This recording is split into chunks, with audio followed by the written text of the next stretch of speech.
கர்த்தரும் இரட்சகருமாகிய இயேசு கிறிஸ்துவின் நாமத்தினாலே பீஸ்ஃபுல் மினிஸ்ட்ரி சார்பாக உங்களை சந்திப்பதில் மிகுந்த மகிழ்ச்சி அடைகிறேன். இன்றைக்கு தேவனுடைய வார்த்தையின் வல்லமை குறித்து பார்ப்போமா? எபிரேயர் 4:12 தேவனுடைய வார்த்தையானது வல்லமையும் ஜீவனும் உள்ளதாயும் இருபுறமும் கருக்குள்ள எந்த பட்டயத்திலும் கருக்கானதாயும் ஆத்துமாவையும் ஆவியையும் கணுக்களையும் ஊனையும் பிரிக்கத்தக்கதாக உருவு குத்துகிறதாயும் இருதயத்தின் நினைவுகளையும் யோசனைகளையும் வகை இருக்கிறதாயும் இருக்கிறது என்று சொல்லப்பட்டிருக்கிறது. தேவ வார்த்தைக்கு வல்லமை உண்டு, அதற்கு ஜீவனும் உண்டு. அன்றைய காலத்தில் ஆண்டவர் ஒழுங்கற்று வெறுமையாய் கிடந்த இந்த பூமியில உண்டாக கிடவுது என்று சொன்ன அந்த ஜீவ வார்த்தையினால எல்லாம் உண்டாக்கப்பட்டு அவை நல்லது என்று அழகு பார்த்தார் நமது ஆண்டவர். அவருடைய வார்த்தைக்கு ஜீவன் உண்டு. கடலை படைத்தவர், இதற்கு இங்கே வராதே என்று வரையறை கொடுத்தவர். மாத்திரமல்ல, இறையாதே என்று சொல்லி அதனை அதட்டினவர். அவருடைய வார்த்தையினாலே மனுஷன் பிழைப்பான் என்று யோசுவா 8:3 சொல்லுகிறது. அவருடைய ஒவ்வொரு வார்த்தையும் தேனிலும் தெளிதேனிலும் மதுரம் உள்ளதாக இருக்கிறது என்று சாலமன் ஞானி சொல்கிறார். நம்முடைய வாழ்க்கையில் நாம் ஒவ்வொரு நாளும் அவருடைய வார்த்தையை நாம் படித்து செயல்படும் பொழுது நம்மையும் அது வழிநடத்துகிறதாக காணப்படுகிறது. தேவ வார்த்தையானது ஆவியானவர் தாமே சொல்லி பரிசுத்தவான்களால் தோல் சுருளில் எழுதப்பட்டதாக அன்று காணப்பட்டது. இன்று அச்சகத்தில் அது பிரிண்ட் ஆகி நம்முடைய கரங்களில் வேதாகமாக தவழ்கிறது. வேத வார்த்தை உயிருள்ளது, அது மனுஷனை பிழைக்க செய்கிறது. வார்த்தையானது ஒரு மனுஷனை உயிர்ப்பிக்கவும் செய்ய முடியும், கொல்லவும் செய்ய முடியும். ஒரு மனிதன் வியாதியற்றவனாக மருத்துவமனையில் அனுமதிக்கப்பட்டிருக்கிறான். அவனை பார்க்க சென்றவர்கள், ஏங்க அப்பா இது எப்படிப்பட்ட வியாதினெல்லாம் பிழைக்கவே கஷ்டம் அப்படின்னு சொன்னோம்னா அந்த வார்த்தையானது அவர்களை மனமடிவுண்டாக்கி அவர்கள் மரித்து போக கூட வாய்ப்புண்டு. அதே சமயம் இதெல்லாம் லேசான காரியம், ஒரு நிமிஷம் ஆண்டவர் நினைத்தால் நீ பிழைத்திடலாம் அப்படின்னு சொல்வோமே, ஆனால் அந்த வார்த்தை அவர்களுடைய மனதுக்கு களிப்புண்டாக்கி ஆண்டவர்பால் அவர்கள் நம்பிக்கையுள்ளவர்களாக ஜெபித்து தன்னுடைய வாழ்க்கையில் வியாதி படுக்கையிலிருந்து எழும்பி அவர்கள் சுகம் பெற்றவர்களாக வர முடியும். ஒரு வார்த்தையானது உயிர்ப்பிக்கவும் முடியும், கொல்லவும் முடியும். நம்முடைய வாயிலிருந்து புறப்படுகிற வார்த்தைகள் நல்ல வார்த்தைகளாக காணப்பட வேண்டும். நம்முடைய பிள்ளைகள் நல்லா இருக்கணும்னு நம்ம நினைப்போம். அதே சமயம் அந்த பிள்ளைகள் மிகுதியாக சேட்டை பண்ணும் பொழுது, நீலாம் என்னத்துக்காக விளங்குவியா உருப்பிடுவியா அப்படின்னு நம்ம அந்த பிள்ளைகளை திட்டும் பொழுது நம்முடைய வாயின் வார்த்தைகளின் நிமித்தமாக ஆசீர்வாதம் அந்த பிள்ளைகளுக்கு தடைபடும். அதனால் நாம் என்ன செய்யணும்னா, நம்முடைய பிள்ளைகளை நாம் தட்டி கொடுத்து நல்வழிப்படுத்துகிற தகப்பன்மார்களாக தாய்மார்களாக நாம் காணப்பட வேண்டும். வார்த்தை நம்மை நல்வழிப்படுத்தக்கூடிய வார்த்தையாக காணப்படுகிறது. அந்த வார்த்தை இருபுறமும் கருக்குள்ள பட்டயத்திலும் கருக்கானதாக காணப்படுகிறது என்று சொல்லப்பட்டிருக்கிறது. கருக்கானதுன்னா தீட்டப்பட்டதாக. பட்டயம் என்பது ஆயுதம். கோலியாத்தின் கையில் ஆயுதம் இருந்தது, ஆனால் தாவீதின் கையில் ஆயுதம் இல்லை. அவன் அந்த கவன்வெளியில் அந்த குளங்களை வைத்து கோலியாத்தை மடிவடைய செய்தாலும் அவன் ஓடி போய் கோலியாத்தனை நெஞ்சில் நின்று அவனுடைய பட்டயத்தை எடுத்து அவனுடைய தலையை கொய்து தன் கையில் அவன் வைத்தவனாக அந்த இடத்துல அவன் சுற்றி வந்தான். பட்டயம் வெற்றியின் ஒரு ஆயுதமாக கூட காணப்படுகிறது.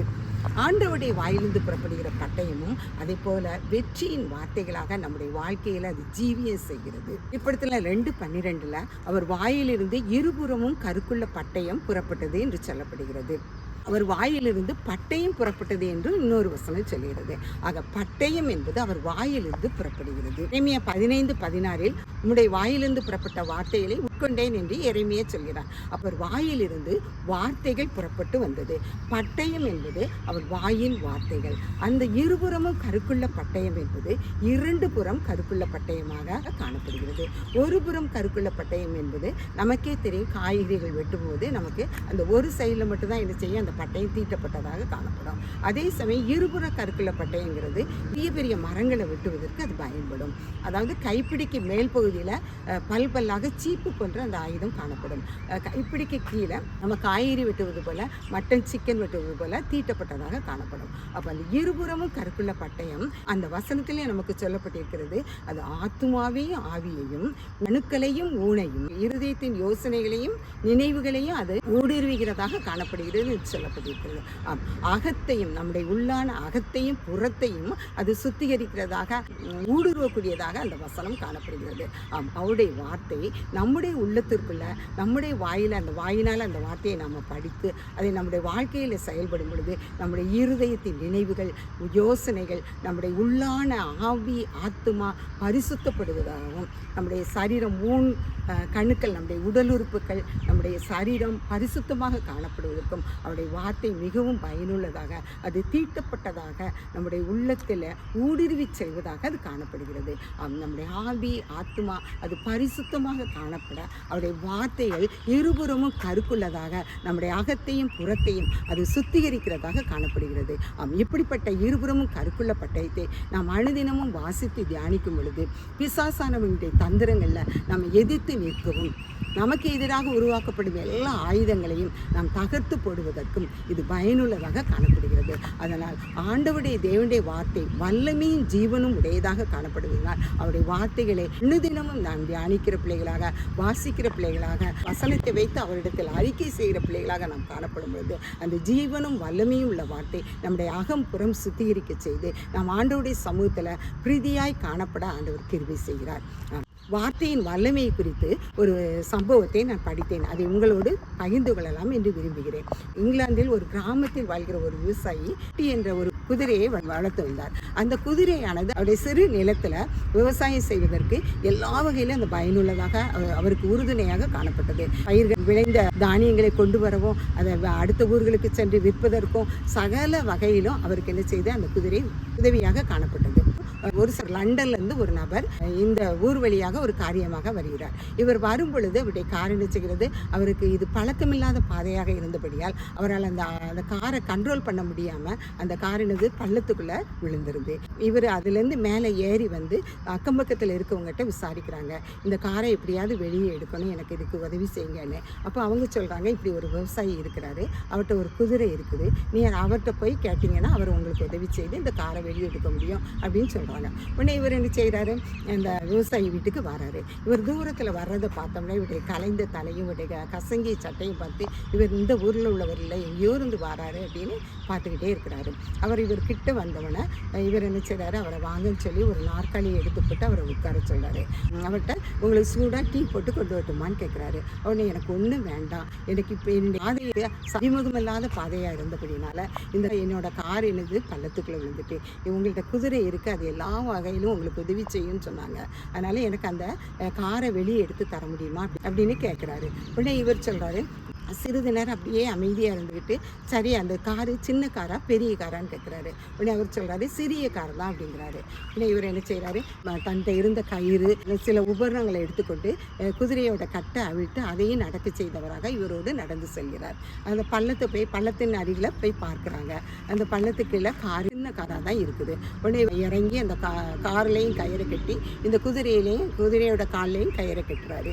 கட்டிட்டு அப்படியே யோசிக்கிறாரு, ஒருவேளை இந்த பள்ளத்தில் இதை எடுக்க ஆரம்பிக்கும் பொழுது என்னுடைய குதிரையானது காயப்பட்டு விடுமோ அப்படின்னு யோசிக்கிறாரு.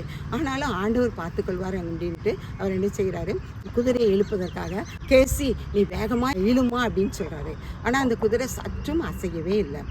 இரண்டாவதாக பெய்லி நீ வேகமாக இழுமான்னு இன்னும் அதிக சத்தத்தோடு சொல்கிறாரு. அப்பவும் அந்த குதிரை அசையவே இல்லை. மூன்றாவதாக மாண்டி நீ வேகமாக இழு அப்படின்னு சொல்கிறாரு. அப்பவும் அந்த குதிரை என்ன செய்யவில்லை, அசையவே இல்லை. அடுத்தபடியாக அவர் பட்டி செல்லும்லாம் நீ வேகமாக இழுமா அப்படின்னு சத்தமாக சொல்கிறாரு. உடனே என்ன செய்யுது, இந்த குதிரை உடனே அதை கயிறு வேகமாக இழுக்குது. இழுத்த உடனே என்ன செய்யுது, 5 நிமிஷத்தில் அந்த காரு வெளியே வந்துடுது.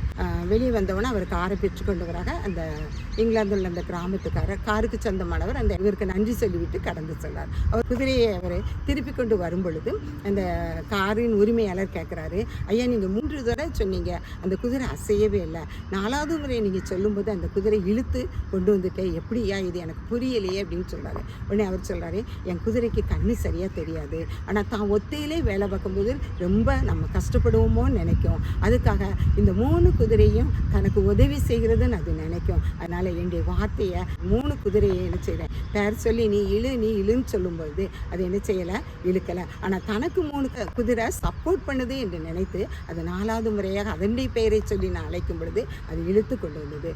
இந்த வார்த்தைக்கு இவ்வளவு வல்லமை இருக்குங்கிறத இந்த சம்பவத்தின் மூலமாக நாம் அறிந்து கொள்ள முடியும். வார்த்தையானது ஒருவனை அது நல்வழிப்படுத்தக்கூடியதாக காணப்படுகிறது. அவருடைய தேவனுடைய வார்த்தைக்கு ஜீவன் இருக்கிறது, அதற்கு வல்லமை இருக்கிறது. அது இருபுறமும் தீட்டப்பட்டதாக நம்முடைய சரீரத்தின் அகம் புறம் இரண்டையும் அது சரி செய்கிறதாக சீர்படுத்துகிறதாக காணப்படுகிறது. ஆகையால் நாம் ஒவ்வொரு நாளும் அவருடைய வார்த்தையை படித்து அதில் தியானித்து அவருடைய சமூகத்தில் இன்னும் கிட்டி சேர ஆண்டவர் நமக்கு கிருபை செய்வாராக. ஆண்டவர் தாமே இந்த வார்த்தைகளை ஆசீர்வதிப்பாராக.